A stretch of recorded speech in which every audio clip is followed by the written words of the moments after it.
The chandeliers of Haverton House cast their merciless golden light across the ballroom's polished floors, and in that cruel illumination, every flaw became magnified, every deficiency laid bare for society's examining eye.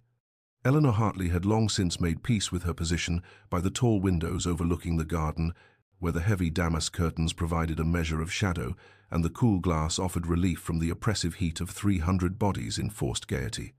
She stood precisely where wallflowers had stood for generations, close enough to appear part of the festivities, yet distant enough that her absence from the dancing would not disrupt the swirling patterns of silk and satin that moved across the floor like some great,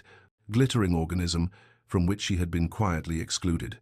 24 years old now, in her 4th season, though her mother had ceased calling it a season and now referred to it with brittle cheer as keeping Eleanor company in town, she had developed the particular stillness of those who have learned that movement only draws unwanted attention to what one lacks. The music swelled, a waltz that sent couples spinning in perfect synchronization, and Eleanor catalogued them with the detached observation that had become her chief entertainment. Miss Pettigrew, golden-haired and dimpled. Her 3rd dance with Lord Ashworth, Lady Caroline Stanhope, whose classical features had inspired more than one amateur poet this season. Miss Rothschild, whose father's fortune rendered her merely pretty face transcendent in the eyes of every second son seeking salvation from debt. Eleanor knew she possessed none of what drew the male eye. Her hair was an indeterminate brown that no amount of artful arrangement could render fashionable, her features regular but unremarkable, her figure neither voluptuously curved nor fashionably willowy, but something disappointingly in between. Too plain for marriage, she had overheard her Aunt Marguerite remark to her mother last season, the words drifting through a partially closed door with the clarity of an executioner's pronouncement. Her mother had not disagreed, had only sighed and said, perhaps a country vicar, or a widower in need of a sensible helpmeet for his children.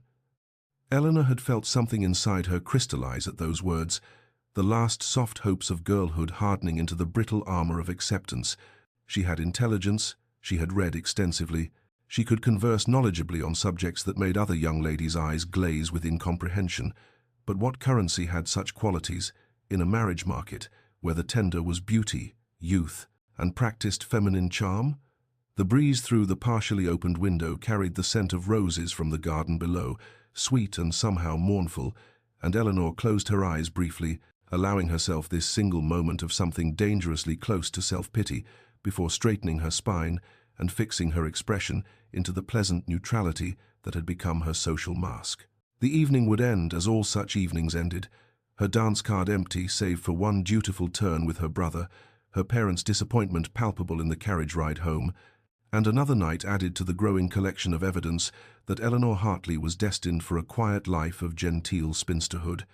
a maiden aunt to whichever of her siblings produced children first, her own dreams of partnership and passion filed away like outdated correspondence, acknowledged but no longer actively mourned. The disturbance began as a ripple at the ballroom's entrance, a subtle alteration in the atmosphere that Eleanor registered even from her distant position by the windows, the way one senses an approaching storm before the first clouds appear on the horizon. Conversations faltered mid-sentence, fans paused in their languid arcs,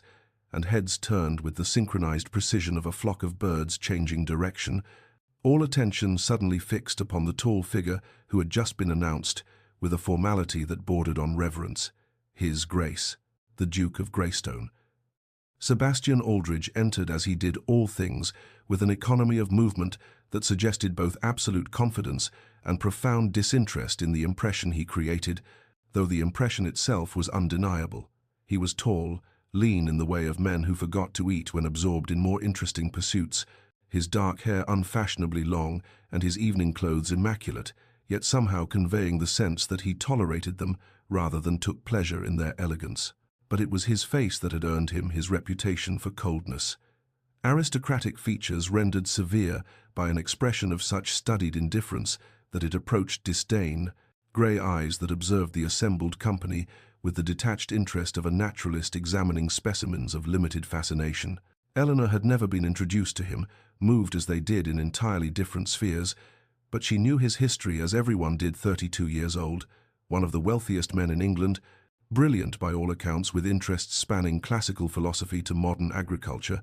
and stubbornly, magnificently unmarried, despite the desperate machinations of every ambitious mother who had presented a daughter for his consideration over the past decade. He attended society functions rarely, and then with such visible reluctance that his presence became noteworthy, precisely for its scarcity, and his departure was typically marked by a collective sigh of relief from those who had spent the evening trying to interpret his silence as either profound thought or cutting judgment. The crowd parted for him as he moved into the ballroom, not with the eager deference shown to popular or charming nobility, but with something closer to wariness, as though they feared contamination from his chill. Lady Pemberton materialized at his elbow with her eldest daughter, the statuesque Miss Amelia Pemberton, whose beauty had been celebrated in verse. Eleanor watched as the Duke inclined his head with mechanical politeness,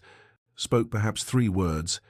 and managed to convey such absolute disinterest that Lady Pemberton retreated with heightened colour and wounded pride. Missus Rothschild attempted next, positioning her daughter in his path with theatrical subtlety. The Duke's grey eyes passed over the girl as though she were part of the room's furniture, notable perhaps for aesthetic contribution, but requiring no personal engagement. One by one, the ambitious mothers tried and failed, their daughters' practiced smiles faltering under the frost of his regard, and Eleanor found herself experiencing an unexpected sympathy for this cold, isolated man who seemed as much a prisoner of his position as she was of hers, though his cage was gilded with gold, where hers was merely painted with the thin veneer of polite inclusion. He had stopped now near the center of the ballroom, apparently content to observe rather than participate, and Eleanor thought she recognized something in his careful stillness, in the way he held himself apart, the same protective distance she herself maintained, the same preemptive retreat from rejection, dressed in the more dignified clothing of choice. Eleanor had perfected the art of invisibility over 4 seasons, the ability to fade into wallpaper and drapery so completely that her presence became merely atmospheric, and so when the Duke of Greystone's grey eyes swept across the ballroom with that particular quality of detached assessment she had observed in his earlier survey of the assembled company, she felt no flutter of anticipation, no foolish hope that his gaze might settle upon her indeed. She was in the process of studying the garden below, contemplating whether she might slip outside for a moment of solitary peace, when she became aware of a disturbance in the social fabric around her, a sudden charged silence that made her turn back toward the ballroom, just in time to see him moving directly toward her position by the windows, his stride purposeful in a way that his earlier meandering had not been, and the shock of recognition that she was his destination struck her with the force of physical impact. He stopped before her with mathematical precision, neither too close nor too distant, and bowed with a formality that belonged to an earlier, more rigid age. "Miss Hartley," he said, his voice low and without inflection, "would you do me the honor of this dance?" The ballroom had not fallen completely silent. That would have been too theatrical, too obvious, but Eleanor could feel the weight of 300 pairs of eyes upon them, could sense the sudden suspension of conversations, the redirection of attention toward this incomprehensible development, and her first coherent thought was that he had mistaken her for someone else, that he had confused her with one of the more notable young ladies, and would realize his error with mortifying swiftness. "I believe you are mistaken, Your Grace," she said quietly, offering him the escape of misidentification,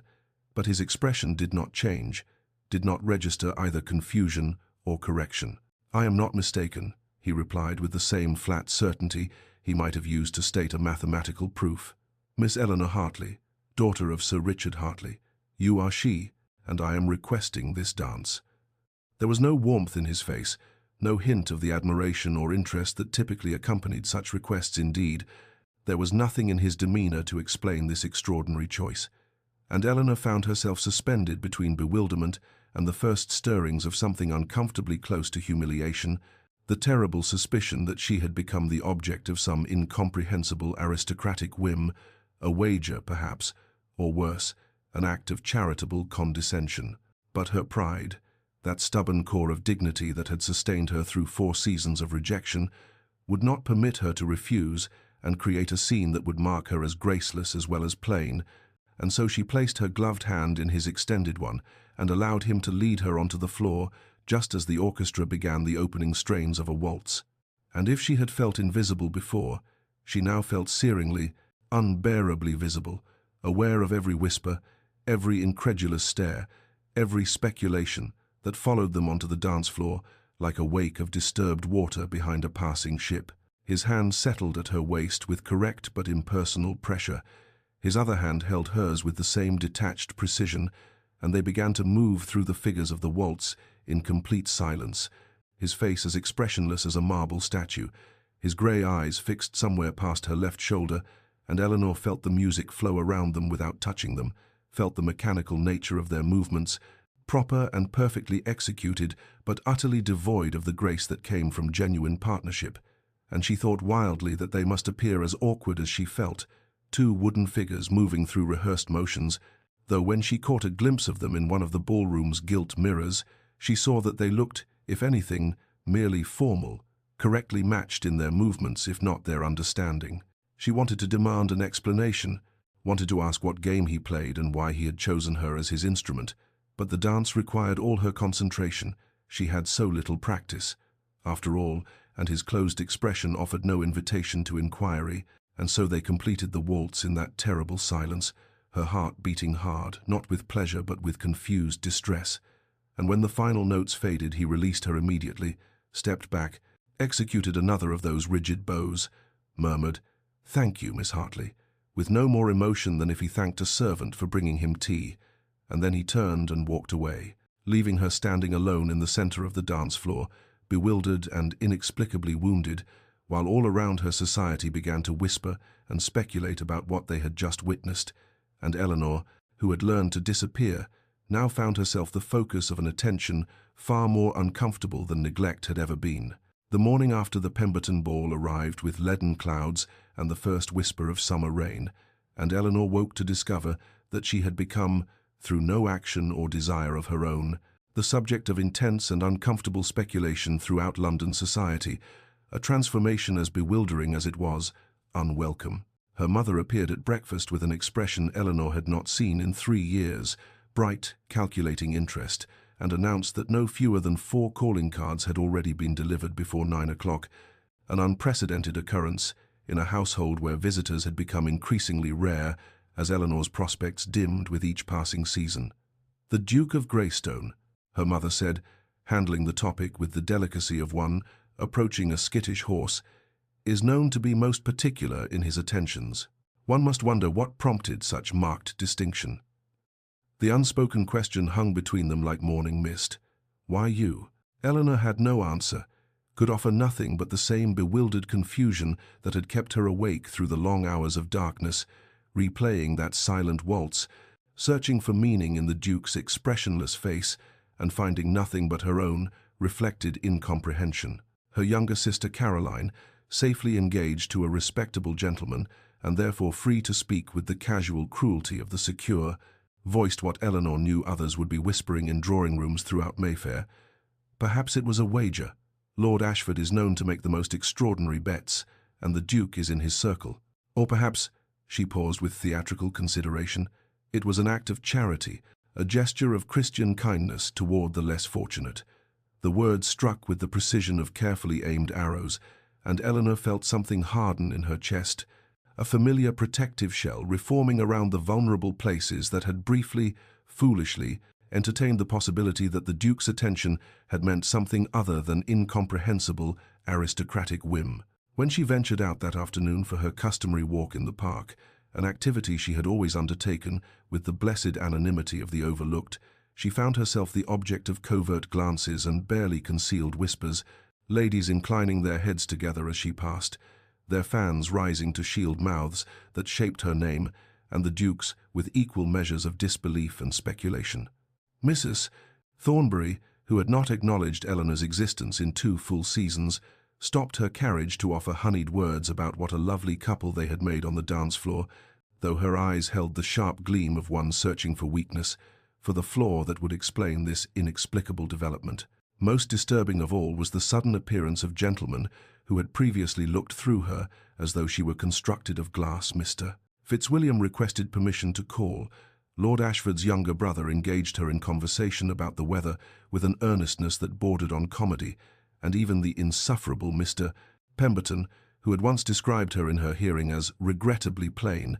inquired with transparent casualness whether she would be attending Lady Morrison's musical the following week. They approached her not with genuine interest,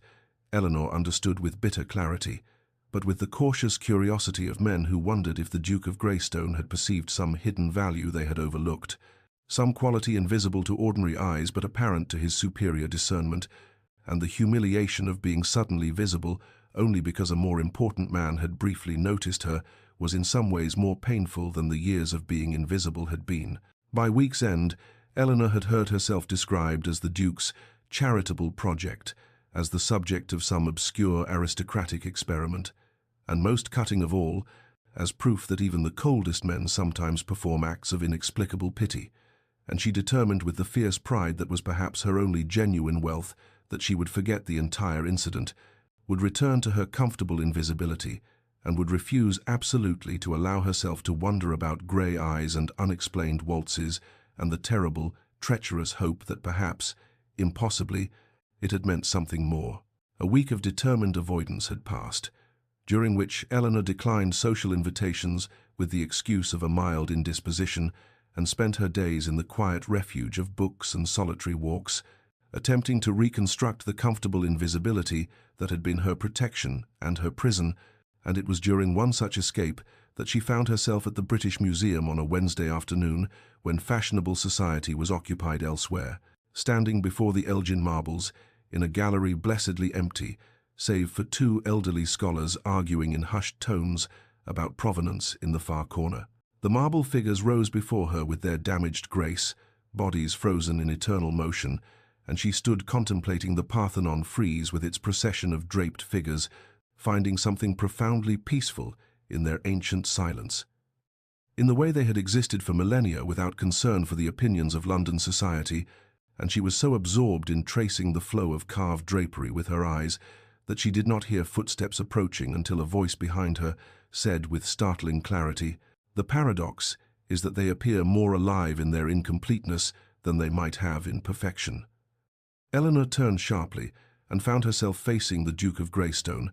who stood at a respectful distance with his hands clasped behind his back, his grey eyes fixed not upon her but upon the marble frieze,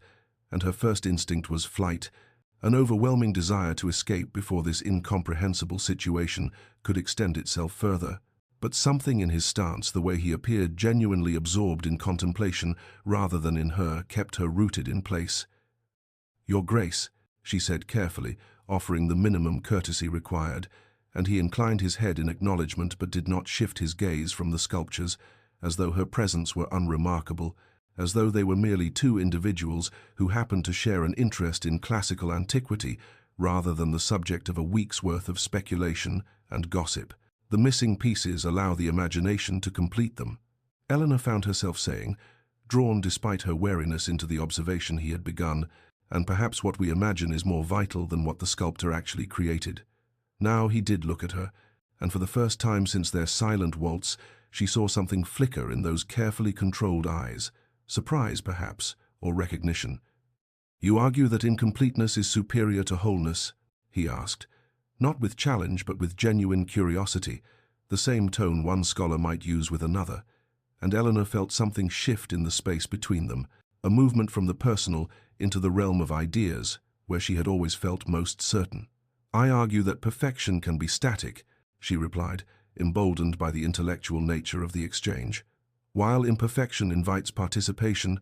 demands that the observer bring themselves to the work and complete it with their own understanding."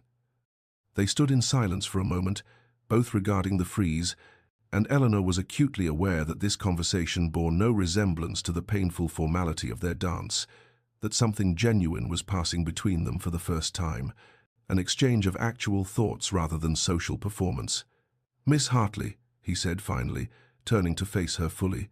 and his expression was still controlled but no longer entirely blank, "I wonder if I might request permission to call upon you and your family." The question landed like a stone in still water, sending ripples of confusion and alarm through Eleanor's fragile peace, and she felt her protective walls rising instinctively. the suspicion that she was still somehow the object of an incomprehensible game. "I cannot imagine why you would wish to do so, Your Grace," she said with a directness that bordered on rudeness, but he did not flinch from it, did not retreat into aristocratic offense. "Because in a ballroom full of performances," he replied quietly, "you spoke the truth about damaged marble, and I find I have had quite enough of performances." Then he bowed, more briefly than formality required, and walked away before she could form a response, leaving her standing alone before the ancient stones, her heart beating with something that was not quite hope, but was no longer entirely resignation, and wondering with vertiginous uncertainty whether she had just witnessed the beginning of something genuine or merely a more sophisticated version of the incomprehensible attention that had plagued her for a week. The Duke of Greystone arrived at the Hartley residence on Thursday afternoon precisely at 3 o'clock, announced by the butler with a gravity that suggested he were heralding royalty rather than a social call, and Eleanor watched from the drawing-room window as his perfectly appointed carriage drew to a halt, noting the way her mother's hands fluttered to her hair and her father straightened his waistcoat with uncharacteristic nervousness, the air itself seeming to vibrate with barely suppressed excitement at this unprecedented elevation of their household's social standing. When Sebastian entered the drawing-room, he brought with him that same quality of controlled reserve she had observed at the ball, his movements precise and formal, his bow to her parents executed with exactitude, and Eleanor felt the familiar weight of performance settling over the gathering like a heavy curtain, transforming what might have been a simple visit into an elaborate theatrical production in which everyone knew their lines had tremendous importance, but no one was entirely certain of the script. Her mother served tea with hands that trembled slightly, chattering about the weather and the season and the quality of the roses this year with the desperate brightness of one trying to fill silence before it could become awkward, while her father adopted an expression of benevolent authority that sat uncomfortably on features more accustomed to mild worry about household accounts. Sebastian accepted tea he did not drink, responded to pleasantries with appropriate but minimal replies, and maintained throughout an air of such stiff propriety that Eleanor found herself wondering if she had imagined the genuine conversation at the museum, if that moment of intellectual connection had been merely a brief aberration in an otherwise impenetrable facade. It was her father who finally, clearing his throat with purpose, suggested that perhaps the Duke might enjoy seeing Eleanor's watercolors in the morning room, a transparent ploy to provide them some measure of privacy, and Eleanor led Sebastian from the drawing-room with the creeping sensation that she was walking toward something irrevocable, though what that might be she could not name. In the relative quiet of the morning room, with her mediocre landscapes arranged on the walls as though they possessed some merit worth displaying, Sebastian turned to face her fully and said with careful formality, "Miss Hartley, I wonder if you have given thought to our conversation at the museum," and she replied with equal care that she had thought of little else, though she remained uncertain as to its meaning or his intentions. He moved to examine her paintings with what appeared to be genuine interest, pausing before a rendering of the lake at her uncle's estate, and said quietly, "You paint what you observe, not what is fashionable to paint," which she could not determine was compliment or criticism, until he added, "I find that quality increasingly rare and increasingly valuable." Then he turned to face her with an expression that was not quite vulnerable, but was no longer entirely armored, and requested permission to escort her to upcoming events, to continue their acquaintance in a more formal capacity, to explore whether the understanding they had briefly achieved might be cultivated into something more substantial, and Eleanor heard herself agreeing despite every instinct of self-preservation that warned her against hoping, against trusting, against believing that the Duke of Greystone could possibly see in plain Eleanor Hartley anything worth such devoted attention, and as he took his leave with proper formality and a glance that lingered perhaps a moment longer than strictly necessary, she wondered with equal measures of terror and trembling possibility whether she was being courted or merely studied, whether this was the beginning of something genuine or simply a more elaborate performance than any she had witnessed before. The weeks that followed assumed a quality of surreal theatre that left Eleanor perpetually disoriented, as though she had stepped through a looking-glass into a world where all the rules that had governed her existence had been quietly rewritten without her consultation, and it began at the Pemberton Ball, where Sebastian appeared at her side within minutes of her arrival, and claimed not one but 3 dances on her card, his elegant script transforming the empty ivory pages into a declaration that society could not ignore, and she felt the weight of 100 eyes upon them as they moved through a quadrille with the same formal precision that had characterized their first waltz, though now there was something almost comfortable in their shared silence,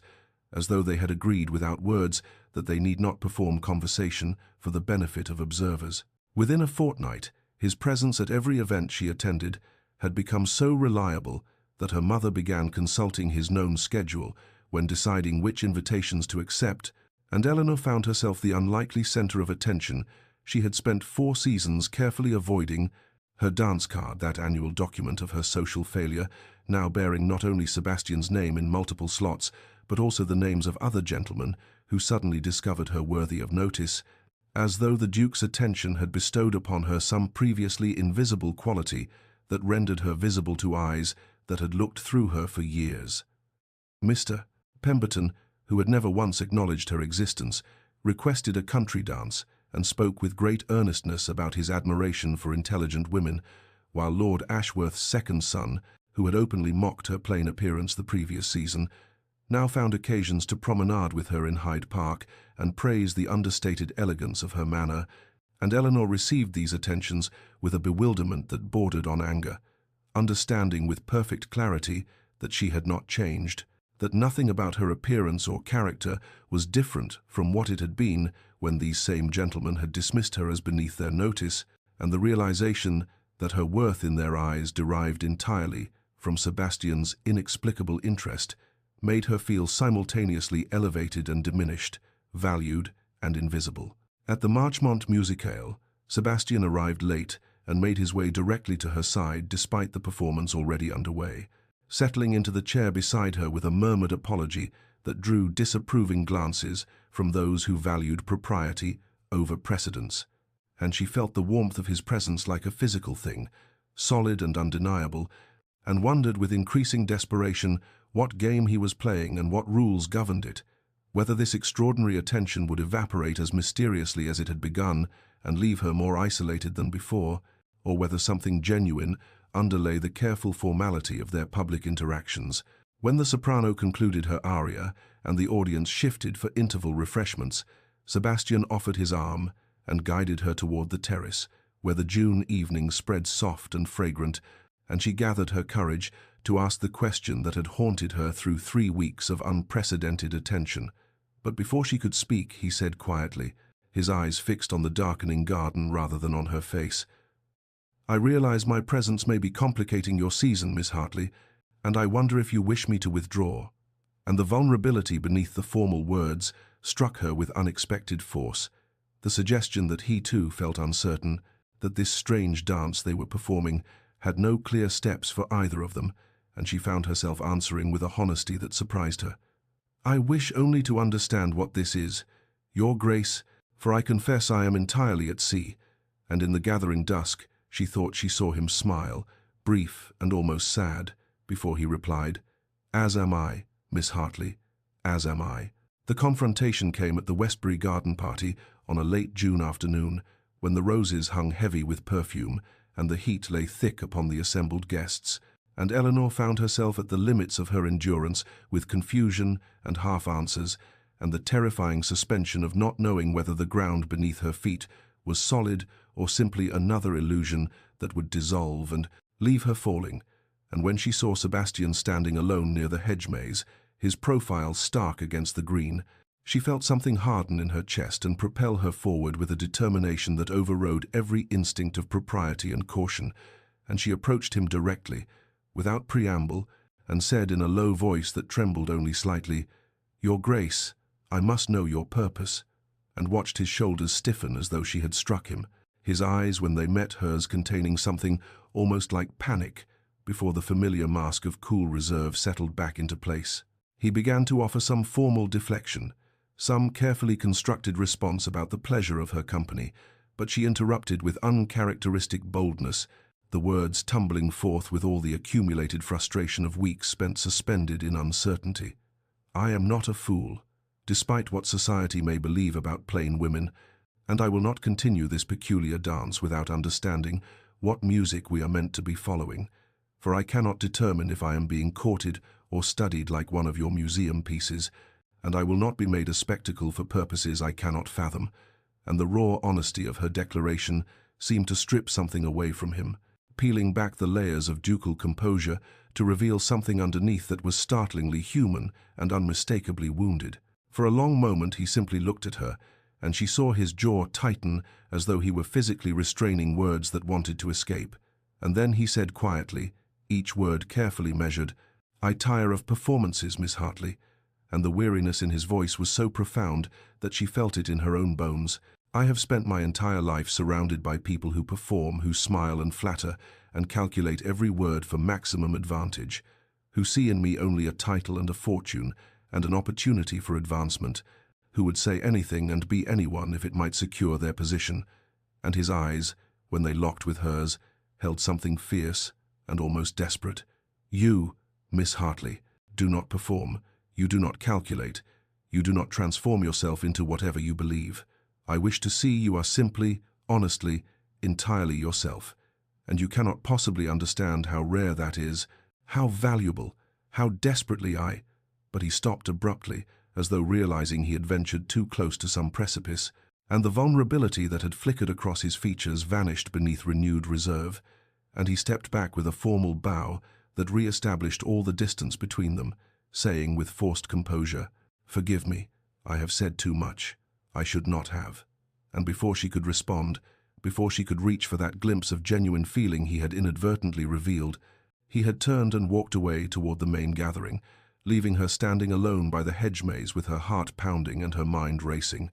understanding for the first time that perhaps his mystery was not indifference but its opposite, not coldness, but an excess of feeling so carefully controlled that it appeared as ice, and the possibility that the Duke of Greystone might be as frightened and uncertain as she was, transformed everything she thought she understood about their strange, tentative connection. The days following the garden party encounter found Eleanor in a state of restless curiosity that would not be satisfied by speculation alone, and she discovered within herself a determination to understand the man who had so thoroughly disrupted her settled expectations, for his words by the hedge maze had revealed depths she had not anticipated and sparked questions that demanded answers. And so she began with careful discretion to inquire into Sebastian Aldridge's history,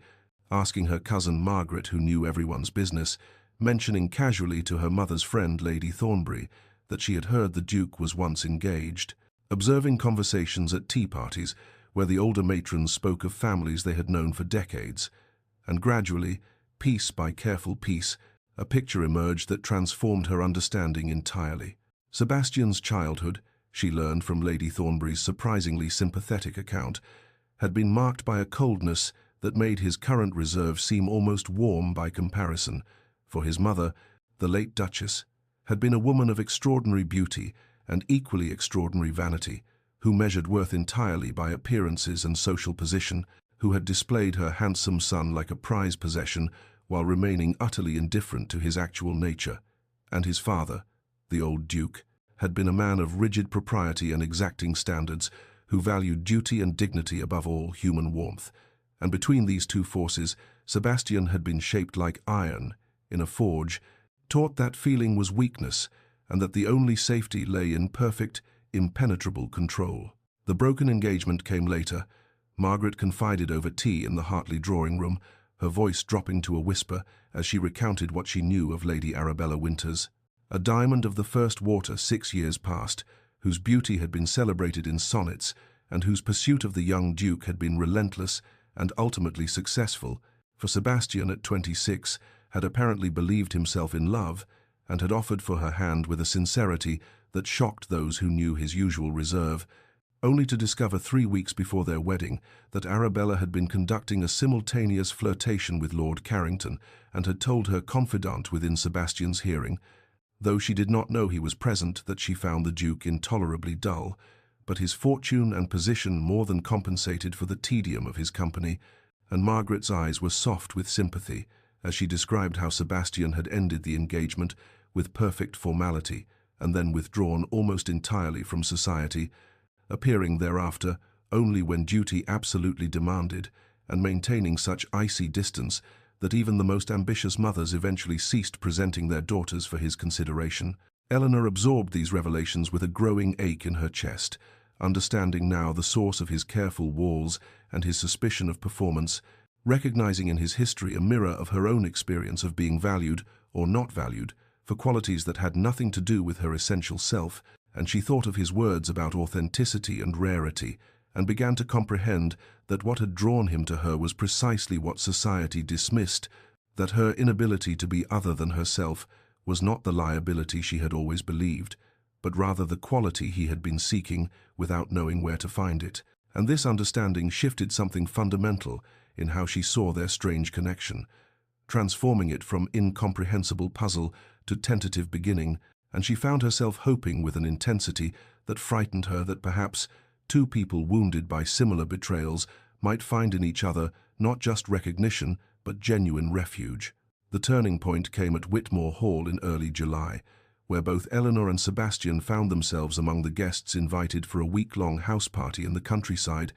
and though they had exchanged polite greetings upon arrival and observed each other across crowded drawing rooms,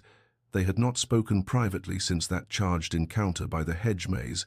and Eleanor felt the weight of her new knowledge about his history, pressing against every interaction, seeing now in his careful reserve, not coldness but old wounds imperfectly healed. And on the third day of the party, a summer storm rolled in with dramatic suddenness, sending guests scattering from the lawn games and outdoor pursuits, and Eleanor, seeking refuge from the forced gaiety and suffocating company, slipped away to Whitmore's extensive library, believing herself alone in that sanctuary of leather and paper and blessed silence. The rain hammered against the tall windows with a fury that matched something restless in her own chest, and she had just selected a volume of poetry when she heard a sound from the far corner and turned to discover Sebastian standing by the window, watching the storm with an expression she had never seen on his face before, something unguarded and melancholy and achingly human.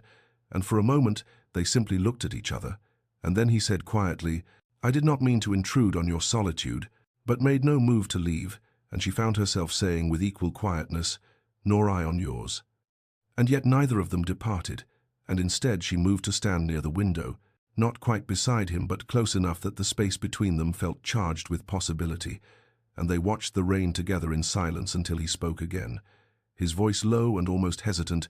"Do you ever feel, Miss Hartley, that you are utterly alone even in rooms full of people, that you might vanish entirely and no one would notice the absence, only the gap where a title or a fortune or a useful connection had been?" And the raw vulnerability in the question took her breath, and she answered with matching honesty,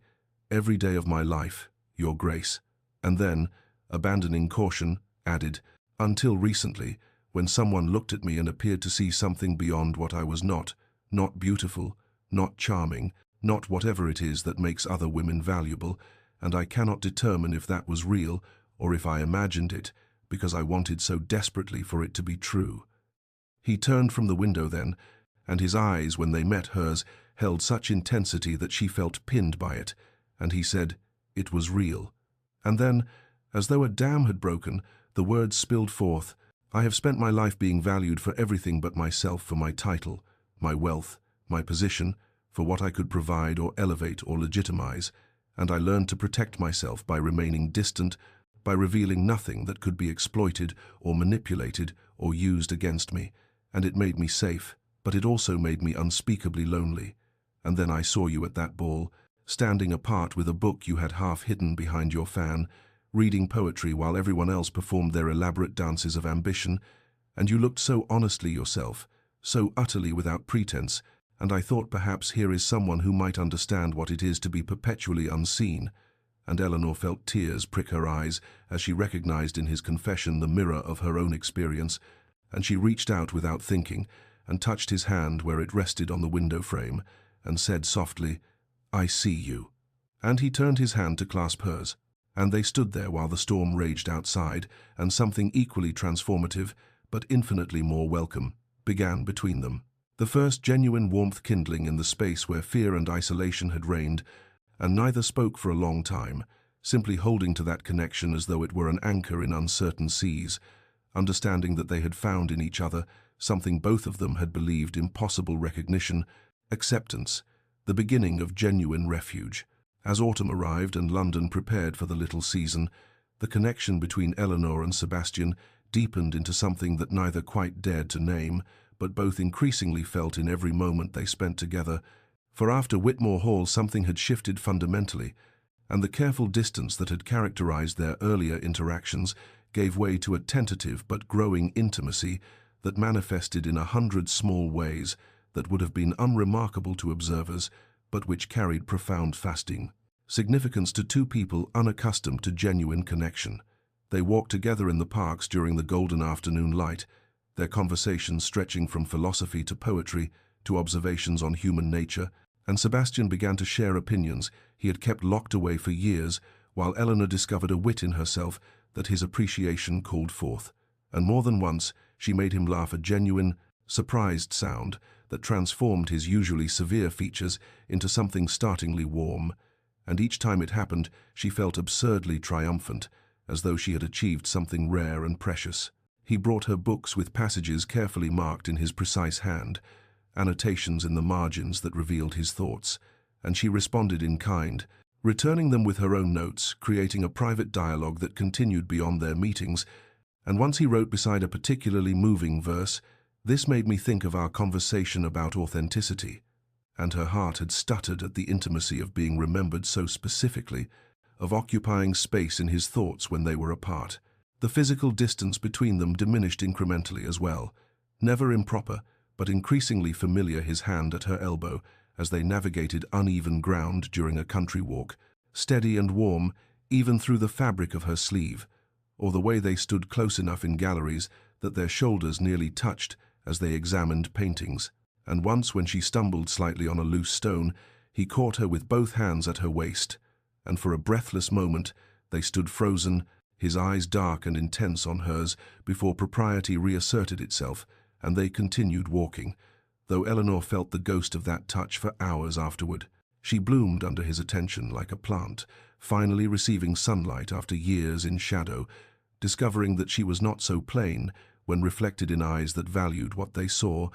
and she caught herself taking more care with her appearance, not to transform herself, but to present her best authentic self,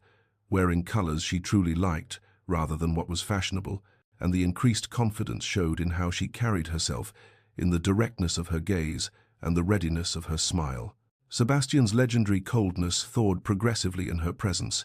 the severe lines of his face softening when he saw her enter a room, and the sharp edge of disdain that had characterized his interactions with society became merely polite distance, except when speaking with her, when something genuine and unguarded would surface briefly before he caught himself,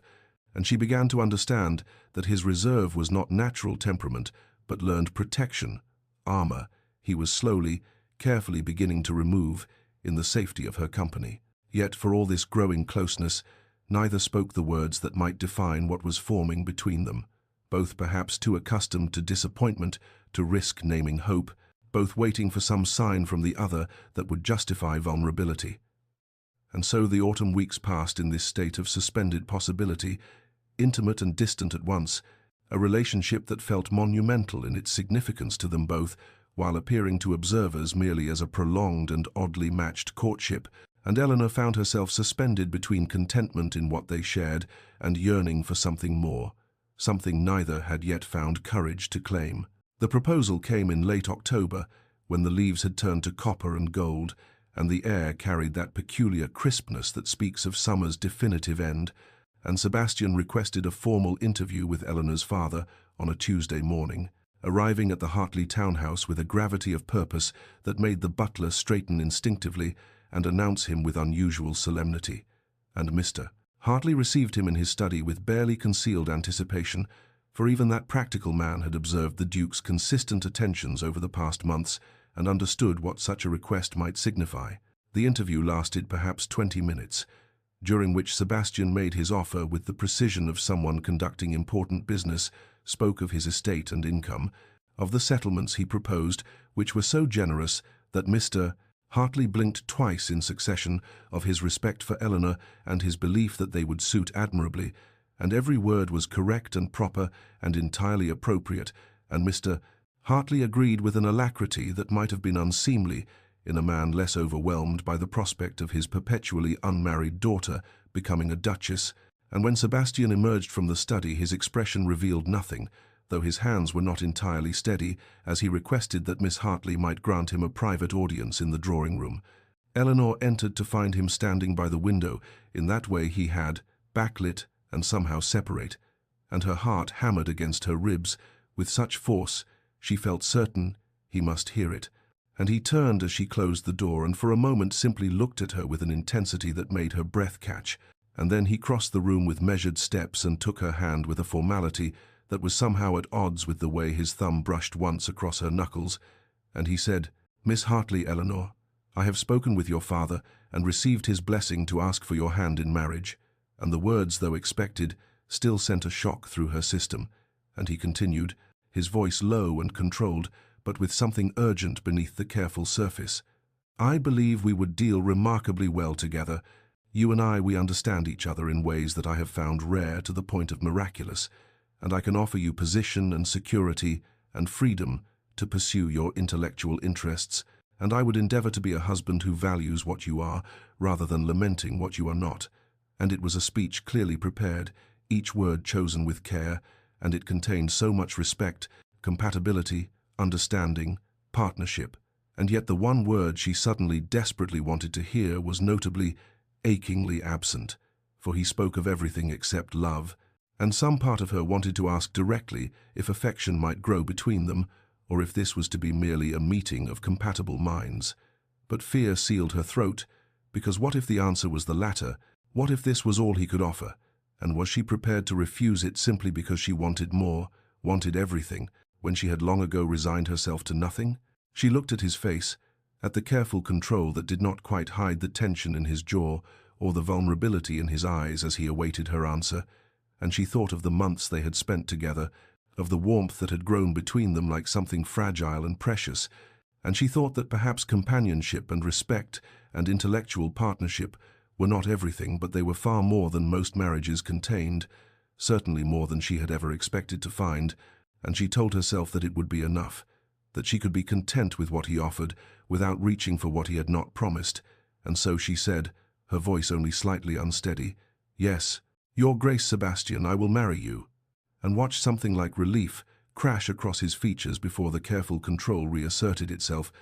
and he raised her hand to his lips in a gesture that was formally correct, but lingered just a moment longer than propriety required, and thus they were engaged, and Eleanor tried to ignore the small voice in her heart that whispered of wanting more than sufficiency, more than contentment, wanting to be loved with the same intensity with which she increasingly feared she loved him. The announcement of the engagement appeared in the Morning Post on a grey November morning and sent ripples through London society that manifested in drawing-rooms and ballrooms as a peculiar mixture of envy, confusion, and barely concealed schadenfreude, for the match between the notoriously cold Duke of Greystone and the perpetually overlooked Eleanor Hartley defied every expectation and satisfied none of the romantic narratives that the Ton preferred, and within hours the speculation began in earnest. Some whispered that the Duke had finally succumbed to pressure to produce an heir, and had chosen a plain, grateful wife who would not make emotional demands. Others suggested with malicious creativity that perhaps Miss Hartley possessed some hidden talent or fortune that was not immediately apparent, while still others simply waited with vulture-like patience for the match to reveal itself as the mistake they were certain it must be, for surely such an ill-matched pair in terms of rank and appearance could not possibly find happiness, and the general consensus seemed to be that they would watch this peculiar union with great interest to see precisely how and when it would fail. Eleanor's mother, oblivious to or perhaps willfully ignoring these undercurrents, threw herself into wedding preparations with a fervor that might have been touching had it not been so overwhelming, planning an elaborate ceremony that seemed designed to prove to all of society that her daughter had indeed captured a duke and would be married with all the pomp that such a triumph deserved, and she descended upon modistes and florists and caterers with lists and demands, while Eleanor sat through endless fittings and consultations, feeling increasingly like a doll being dressed for display rather than a bride preparing for marriage. And with each passing day, the wedding transformed from an intimate union into a grand performance. precisely the kind of society spectacle that she knew Sebastian despised. Indeed, Sebastian grew progressively more reserved as the engagement period continued, his earlier warmth retreating behind the familiar mask of ducal coldness whenever they were surrounded by the machinery of wedding preparation or the watchful eyes of society, and Eleanor observed with growing unease how he stiffened when her mother discussed the guest list that had swelled to include seemingly half of London, how his jaw tightened when his own family members made pointed comments about duty and lineage and the importance of appropriate behavior for a duchess, and she began to recognize in these moments the shadow of his parents' influence, the weight of expectations that had shaped him into someone who had learned to hide everything genuine behind propriety and reserve. She found herself watching him during social calls and engagement celebrations, seeing how he performed the role of satisfied bridegroom with technical perfection, but without any of the warmth that had characterized their private moments, and a cold fear began to grow in her chest that perhaps they were indeed repeating the pattern of his parents' marriage, that perhaps the intimacy they had built would not survive the weight of society's expectations and family obligations, that they would become like so many aristocratic couples. She had observed polite strangers sharing a title and a house but nothing of genuine substance. The dinners with his family were particularly revealing and disturbing, for the Dowager Duchess regarded Eleanor with a cold assessment that found her wanting in every particular except malleability, making pointed comments about how a duchess must conduct herself and maintaining the dignity of the Greystone name. And Eleanor watched Sebastian retreat further with each criticism, becoming more remote and formal, as though demonstrating to his mother that he understood the rules, that he would not embarrass the family with unseemly displays of affection or by treating his plain wife as though she were somehow special. In private moments, which grew increasingly rare amid the whirlwind of preparation, Eleanor wanted desperately to reach for him, to ask if he too felt the growing chasm between them, to recapture the connection they had built so carefully during the autumn, but she found herself afraid that acknowledging the distance might make it permanent, afraid that he would confirm her worst suspicion that perhaps this marriage was indeed merely practical, that the warmth she thought they had shared was only ever meant to be a temporary courtship phase before settling into the cold reality of aristocratic union. And so she remained silent, protecting her increasingly fragile heart while watching the man she had agreed to marry disappear behind the Duke. And as the wedding day approached with inexorable momentum, she felt herself suspended between hope and despair, between the memory of who they had been together in quiet libraries and gardens, and the reality of who they seemed to be becoming under society's relentless gaze. The crisis arrived on a grey December afternoon during what should have been a routine fitting at Madame Archambault's exclusive establishment on Bond Street, where Eleanor stood upon a raised platform surrounded by mirrors while seamstresses pinned and adjusted the wedding gown that her mother had commissioned.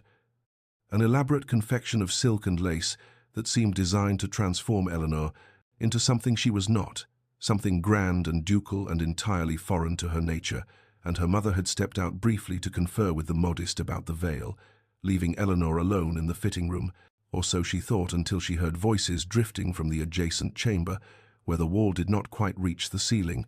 and she recognized with a sinking sensation the voice of Lady Pemberton, one of society's most accomplished gossips, speaking in that particular tone of malicious delight that accompanied truly choice speculation.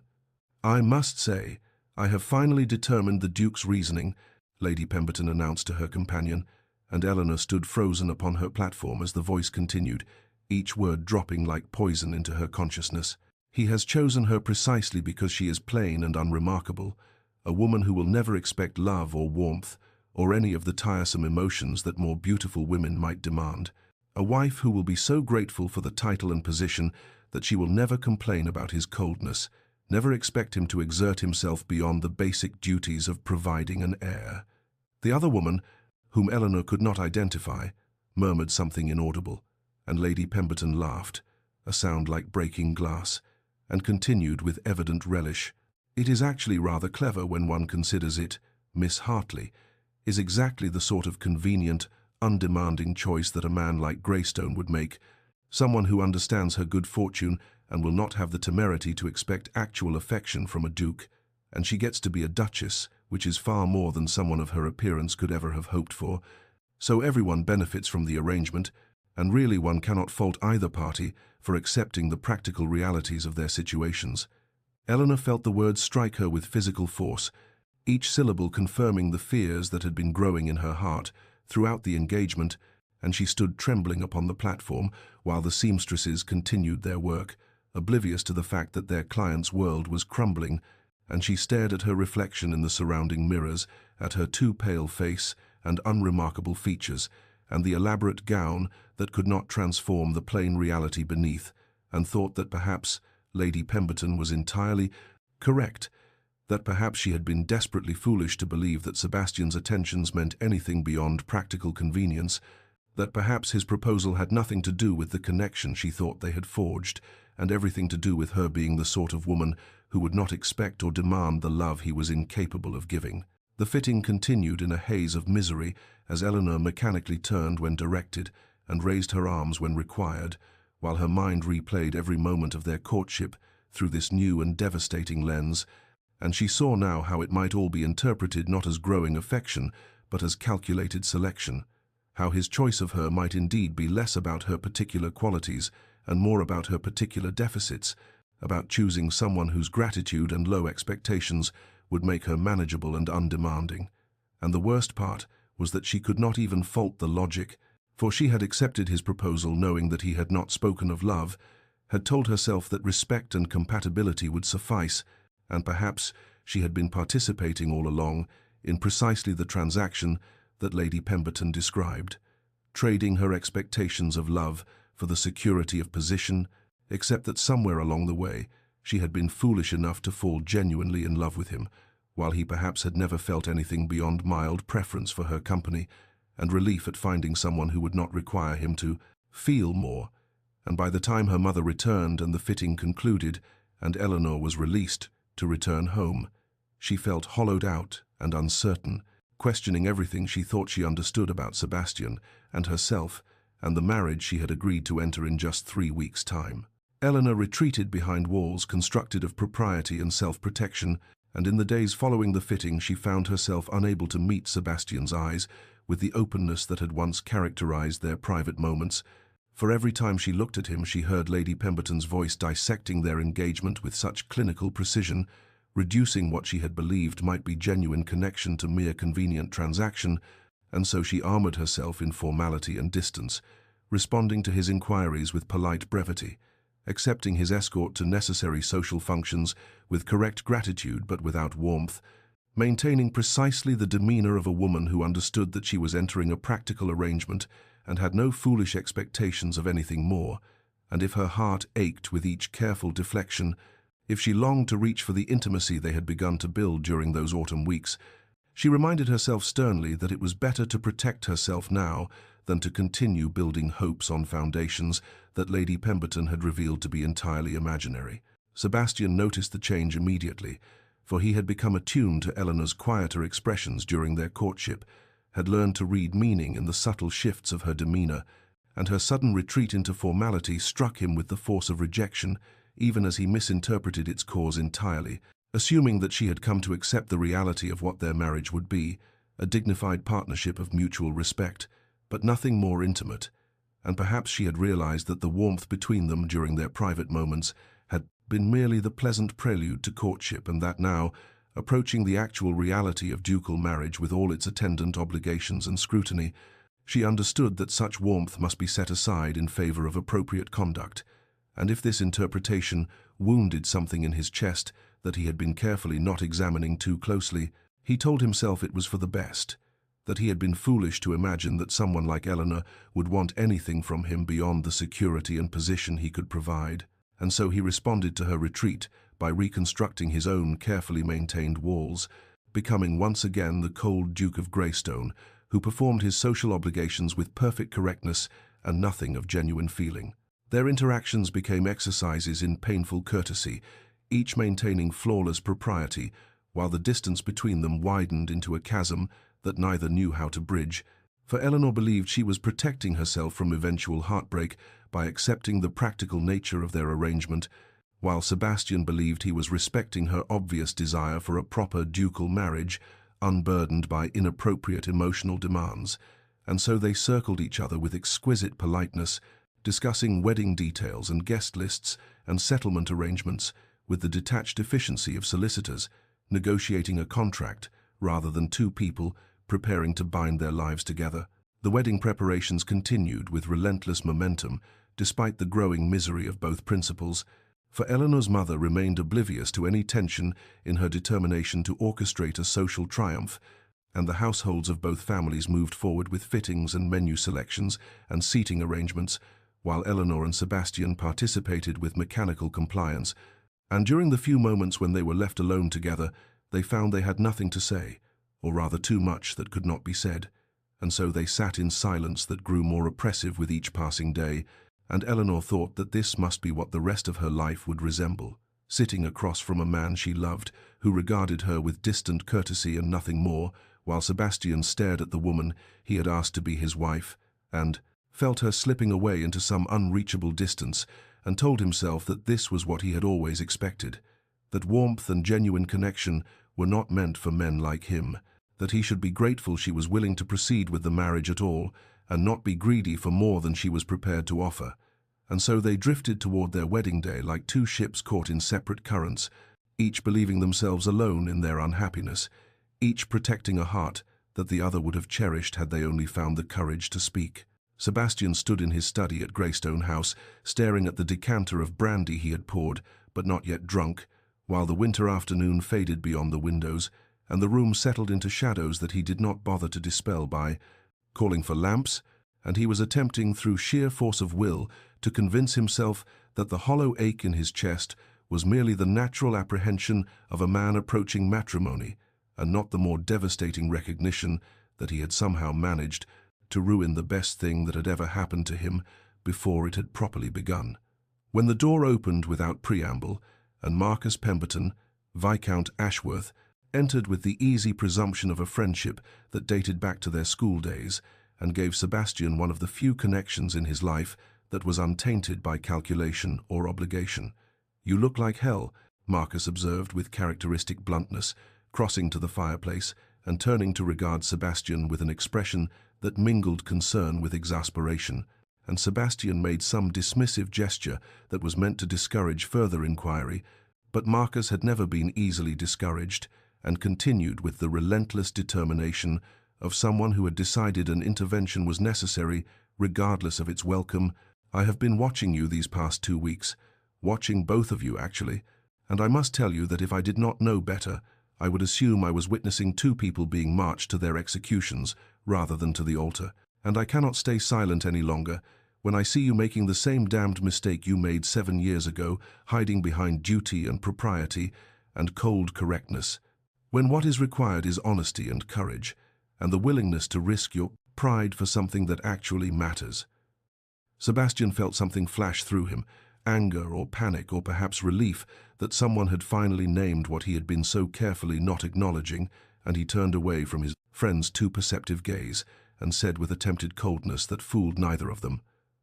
"I have no idea what you mean. The arrangements are proceeding perfectly well, and Miss Hartley has given no indication of any dissatisfaction."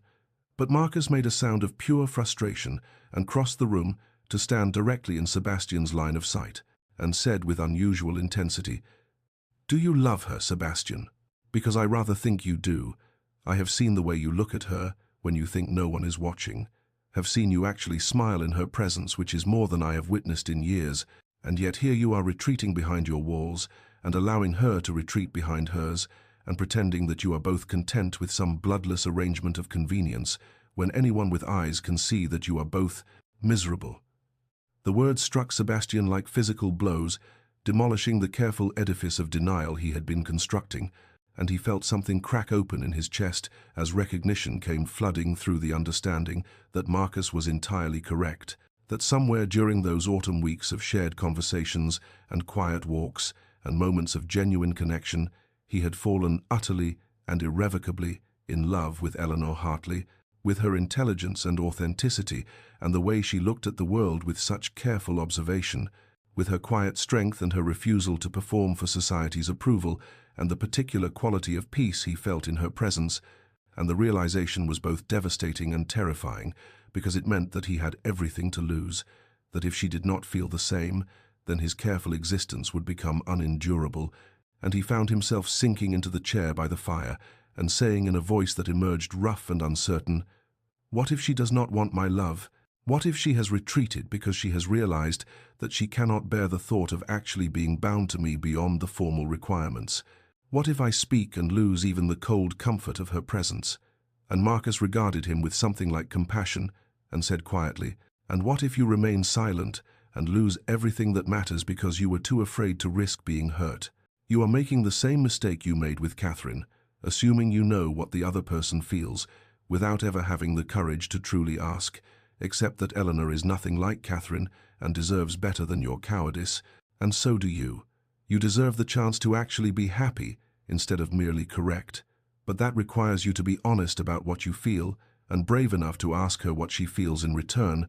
and you have exactly 2 days before you bind yourself to her with vows that should mean something more than legal obligation." Sebastian sent the note the following evening requesting the private audience with such formal correctness that Eleanor nearly refused out of sheer self-preservation,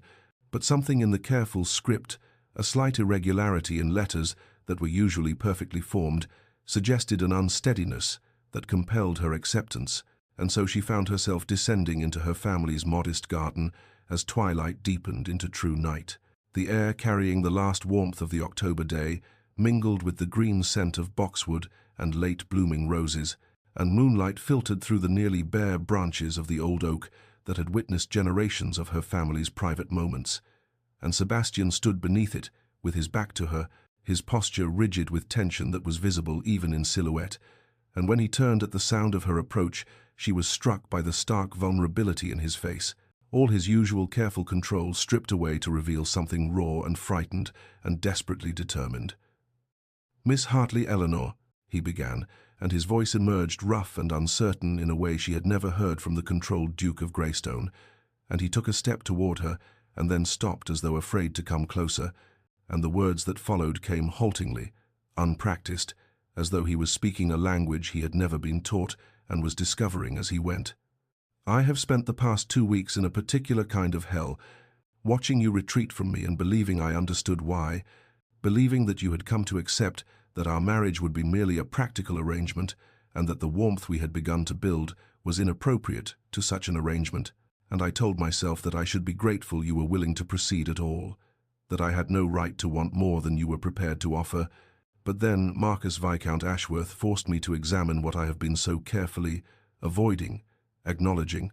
and I find I cannot marry you in 2 days' time without speaking this truth, even if it costs me everything, even if you cannot return the feeling, even if it makes the rest of our lives together unbearably awkward." He drew a breath that she could see shake through him, and the moonlight cast shadows across his face that made him look both younger and more careworn, and he continued with increasing intensity, "I love you, Eleanor. I have loved you for weeks, though I was too much a coward to name it even to myself. I love your intelligence and your refusal to perform for others' approval and the way you see the world with such careful attention. I love the peace I feel in your presence and the way you make me wish to be better than the cold creature I have trained myself to become,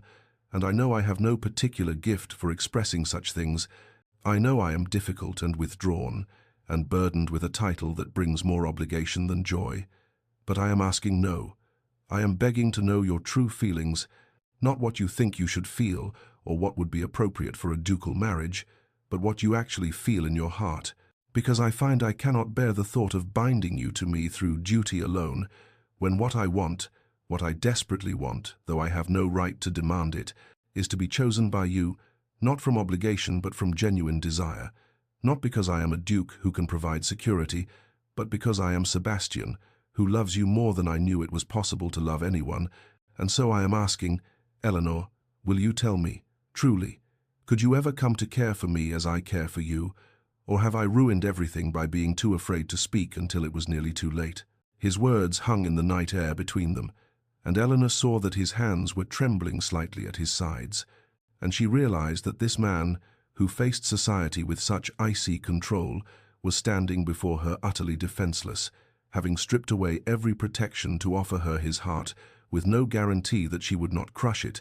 and the courage that required the tremendous courage of risking everything, when he had already been hurt by someone who had valued him only for what he could provide, struck her with such force that she felt tears spring to her eyes, even as something that had been clenched tight in her chest for 2 weeks suddenly loosened and began to unfurl like a flower turning toward unexpected sun. Eleanor felt the words strike through her like light-piercing clouds that had obscured the sun for so long she had forgotten what warmth felt like, and she realized with sudden clarity that they had been circling the same wound, two people so convinced of their own insufficiency that they could not recognize being genuinely valued. And she moved toward him without conscious decision, closing the distance he had been too afraid to bridge, and when she spoke, her voice emerged thick with tears, but also with something like joy breaking through. "You foolish man, do you truly not know? Have you not seen that I have been in agony these past weeks? That I retreated not because I accepted our arrangement as merely practical, but because I was utterly terrified by how much I had come to feel for you, because I overheard speculation at the dressmakers that you had chosen me precisely because I would be grateful and undemanding, that I was convenient rather than desired, and the words struck every fear I have carried my entire life, that I am too plain to inspire genuine devotion, that any man who married me would be settling for less than what he truly wanted, and I could not bear the thought of loving you with everything in me while you saw me merely as the least troublesome option." And she saw shock register in his face, followed by something that might have been anguish, and she continued with increasing intensity. "I have loved you for weeks, Sebastian, perhaps since that afternoon in the library when you spoke of loneliness, and I recognized in you the same isolation I have known, certainly since you began leaving annotations in the books we shared, and I realized that you actually saw me, that you valued my thoughts rather than merely tolerating them, and I have been so desperately afraid because I have watched beautiful women throw themselves at you for years, and you remained unmoved, and I could not understand why you would suddenly want someone like me unless there was some calculation I could not perceive, some reason that had nothing to do with genuine feeling." And now she was close enough to see the unshed brightness in his eyes, and she reached up to touch his face with trembling fingers and said with quiet fierceness, "But I do love you. I love you so much that these past 2 weeks have been a special kind of torture, watching you retreat behind your walls and believing I had no right to scale them, and I have been terrified of loving someone who could never love me back, of spending my life wanting more than you could give. But if you truly mean what you say, if you actually love me not as a convenient choice but as Eleanor, as the woman I am rather than simply as someone who will not make demands upon your emotions, then I choose you with my whole heart. I choose Sebastian rather than the Duke. I choose the man who looks at Greek sculptures with such careful attention and who makes dry observations that make me laugh, and who has shown me more genuine kindness in these months than I have known in years. And yes, I will marry you not from duty, but from desire, not because you can provide security, but because I cannot imagine my life without you in it, because you have become necessary to my happiness in ways I did not know were possible." The last words emerged as barely more than a whisper,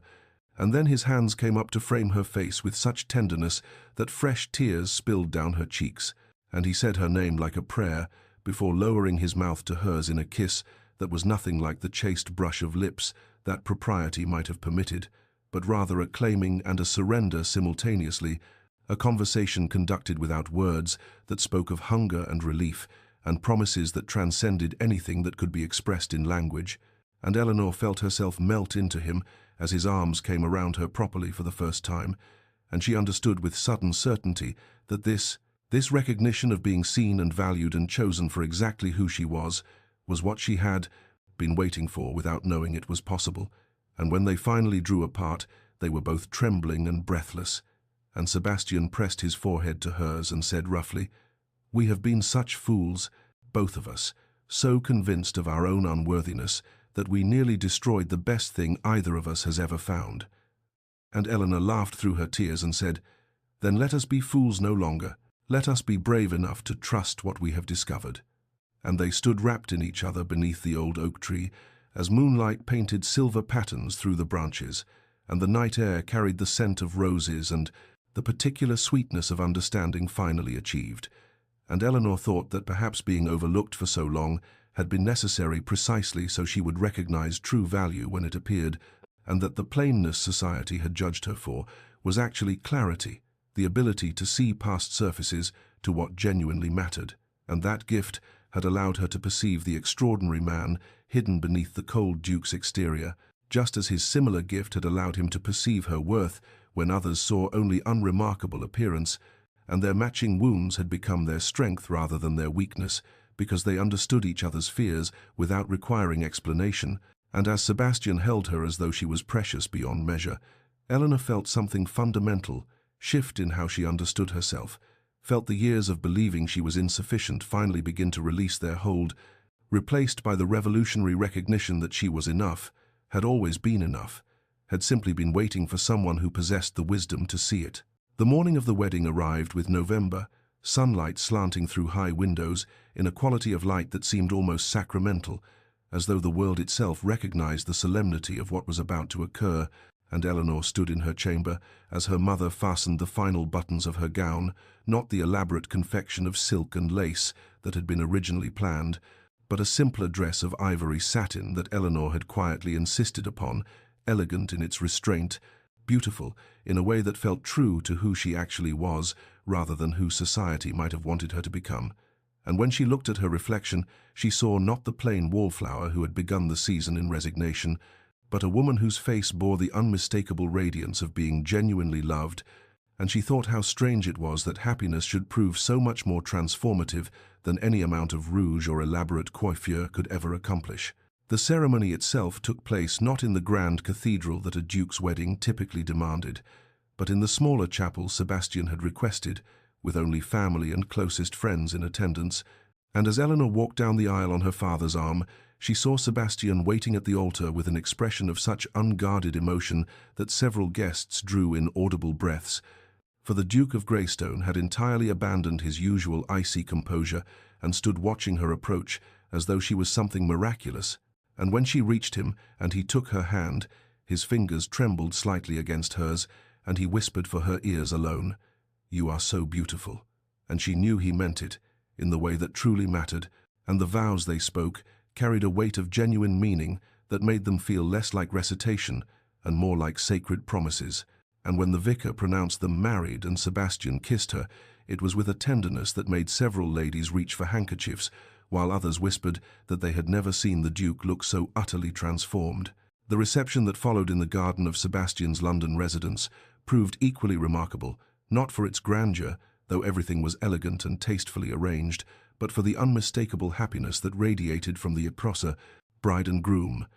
For Sebastian kept Eleanor's hand in his throughout the afternoon, and smiled at her with such frequency that his usual stern expression seemed to belong to a different man entirely, and Eleanor laughed with a freedom she had never displayed in society before, and guests who had come prepared to whisper about the oddness of the match, instead found themselves unexpectedly moved by the genuine devotion so plainly visible between husband and wife, and Lady Hartwell remarked to her companion that she had attended perhaps 50 weddings in her life, but never one where the couple seemed so perfectly suited or so obviously in love, and even the most cynical observers had to acknowledge that whatever the Duke's reasons for choosing Eleanor Hartley, they clearly had nothing to do with convenience or settling for less than what he wanted.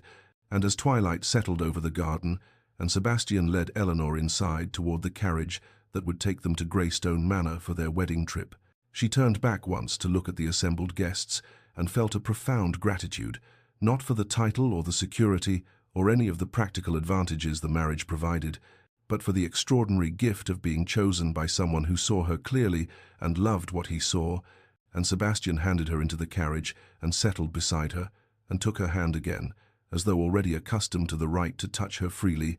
and as they drove away from London toward their future together, Eleanor thought that their real life was only now beginning, that everything before had been merely preparation for this moment of finally becoming who they were meant to be, together. 3 years had passed, with the particular swiftness that characterizes time spent in genuine contentment, and the early autumn afternoon found Eleanor in Sebastian's study at Greystone Manor, the country estate that had become their true home, seated at the desk they now shared, annotating a manuscript while he stood at the window reviewing correspondence, and the easy silence between them held the comfortable quality of two people who had long since ceased to need constant conversation to feel connected. And when she shifted in her chair to ease the growing weight she carried, He glanced over immediately with that particular expression of concern, mixed with wonder that had become habitual these past months, and she smiled at him with the quiet assurance that came from knowing herself thoroughly loved, and he crossed to her and placed his hand gently on the curve where their child grew, and said with soft amazement as he did nearly every day, "I still cannot quite believe this is real, that you are mine and we have built this life together." And she covered his hand with hers and replied, "We are each other's, and yes, somehow we have managed to create something I never imagined possible when I stood by those ballroom windows, convinced I would spend my life alone." And he kissed her forehead and returned to his work, and Eleanor reflected on how their reputation had transformed in society's eyes from the inexplicable cold match to the unexpected love story, for they had been observed together at enough functions that even the most skeptical had been forced to acknowledge the devotion so plainly evident between them, and invitations to Greystone were now sought after because guests recognized they would witness something increasingly rare, a marriage characterized by genuine partnership and affection. And Eleanor had discovered that being valued by Sebastian had somehow made her visible to others in new ways, though she cared far less about society's opinion now that she possessed what actually mattered, and she thought how strange and wonderful it was that the very qualities that had made her unmarketable as a debutante, her intelligence, her directness, her refusal to perform, were precisely what Sebastian had needed, and his similar qualities that society had judged as coldness had been protection around a heart that felt deeply but had learned to guard itself, and they had recognized each other across a crowded ballroom, not despite their wounds but because of them, and that recognition had become the foundation for everything they had built together. Dear reader, perhaps you too have stood in spaces where you felt invisible, have been judged by surfaces and found wanting, have wondered if the particular shape of who you are could ever be valued rather than merely tolerated. And if so, let this story offer you a different truth, that real love possesses a singular gift for recognizing what others overlook, that the plainest choices by society's shallow measures can prove the most beautiful by the only standard that ultimately matters, which is genuine connection between two people who see each other clearly and love what they see. And the greatest courage is not in making yourself acceptable to those who judge by appearance, but in remaining authentically yourself, until someone with the wisdom to perceive true value finally arrives. For Sebastian and Eleanor might have spent their lives alone, if either had tried to become what society expected rather than staying true to who they actually were, and their stubborn authenticity, despite its social cost, was precisely what allowed them to recognize their perfect match when they encountered it. And so, if you find yourself dismissed or overlooked, consider that you may simply be waiting for the rare individual perceptive enough to see past surfaces to substance, and those individuals are worth waiting for because connection built on genuine recognition of who you are will always prove more sustaining than any amount of attention based on performance or pretense. And may you find what Eleanor and Sebastian discovered, someone who makes you more yourself rather than less, who sees your particular shape and calls it beautiful, who chooses you not despite your plainness, but because your clarity and theirs create something luminous together. And may you have the courage to wait for that real thing, rather than accepting lesser substitutes. And may you rest tonight in the knowledge that somewhere there exists someone who will look at you the way Sebastian looked at Eleanor across that ballroom, seeing not what society dismisses, but what actually matters. And may that meeting come to you with perfect timing, and may you recognize it when it arrives, and may your life be rich with the kind of love that transforms wounds into wisdom and loneliness into belonging, and may you always remember that being overlooked by those who cannot perceive value is no measure of your worth, and may you find peace in knowing that authentic connection, when it finally comes, will be worth every moment you spent waiting, and may your rest be sweet and your dreams full of hope.